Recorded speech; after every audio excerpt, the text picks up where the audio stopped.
Uwi ko lang. Ang dahon ng bahay, mukhang dumumi. Ilinisan muna natin si nanay. Yung biyanan ko.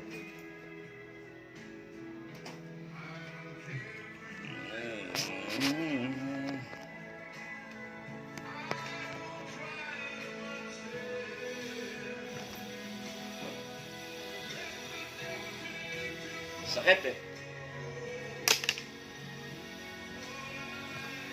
Ito, mainit-init ko. Anay, kamay nyo. Hindi kayo... Ha? Hindi kayo nakakaligo eh. Ha? Kaya nga, ano natin? Si nanay may Alzheimer to. Kaya, kayo may... Anay, tayo. Ayun.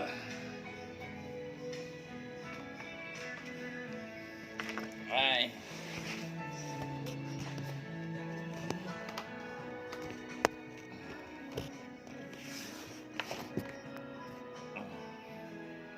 Yan. Araw-araw to. Ganito.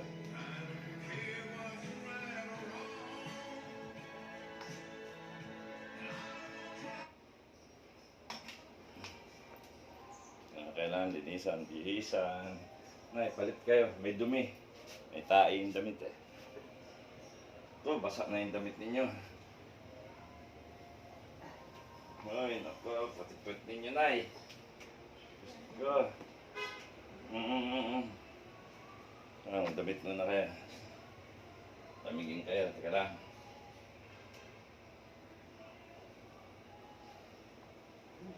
Yan. Hindi. Dati, mataba pa to eh.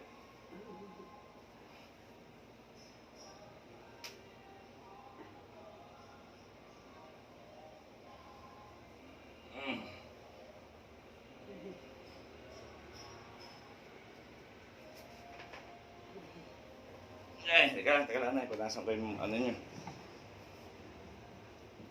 Ano na eh. Umupo kayo. Yan, araw-araw ganito. Oh. Ay. Okay na. Laki ng pinayat eh.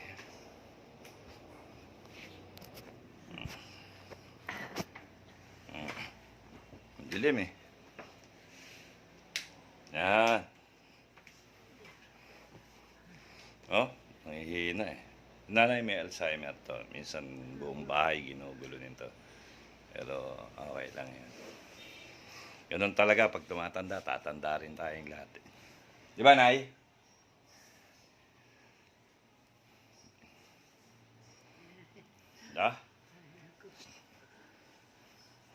Dati ang taba nito eh. Kaso ang likot nito, umaakyat yan dyan, no? Tumutuloy yan sa bakal dyan eh. Tutula po yun. Oh? Umayos. Tatawag pa yan sa gitna. Halika. Susunod. Ha? Andito siya. Sino yung sinasabi nyo? Yung pamangkin ko. Sinong pamangkin nyo? Si Anet? Hindi. Si Anet, ano nyo si Anet? Hindi naman yun. Talaga ano. Parang katulad na basa. Si Anet, anak nyo? Alam nyo pa eh. Ganyan, araw-araw. Palitan mo ng damit. Punasan mo. Mabilis lang, 30 minutes lang, pwede na.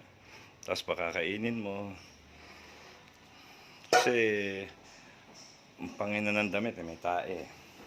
May pupo. Tapos lalaban mo. Ayoko kasing pinagagawa sa asawa ko sa anak niya kasi na-stress din ako, kayang-kaya ko eh. Kasi si nanay may Alzheimer to. Minsan yung rep namin may tali ito, yung katali. Pag wala ako, tinatali yan. Tinatali. Kasi pag nabuksan niya yan, kahit ilaw kinakain niya. Minsan nga yung karne dyan, hilaw, hotdog, nauubos, kinakain. Kaya minsan, madalas to, kakalat buong bahay yan. Kinakalat niya yung pupo niya. Diyan, kalat yan hanggang CR. Ang hirap. Pero, kailangan, maintindihan natin sila. Ganun lang, araw-araw lang. 30 minutes lang, bigyan natin sila ng oras. Yung mga matatanda. Huwag natin sabihin kasi biyanan natin, hindi na natin naasikasuhin. Okay lang yun. Minsan lang yun.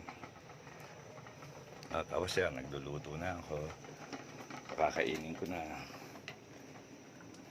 Naman, kakainin ko na siya, maya-maya. Ayan, tumayo na naman. Masama ang katawan niya ito eh. Ayan. Saan kayo pupunta na eh? Magano lang ng supply. Suklay. Ito na lang, meron yung suklay ako. Ang dali magalit na ito. Nay! Di ba rin na ho? Ay, manalamin na lang kayo, magsuklay na kayo, Sige, bahala ka na sa buhay mo. May sabi ni biro-biro ko, pero huwag mo lang todo biro. Ang babato yan. Okay?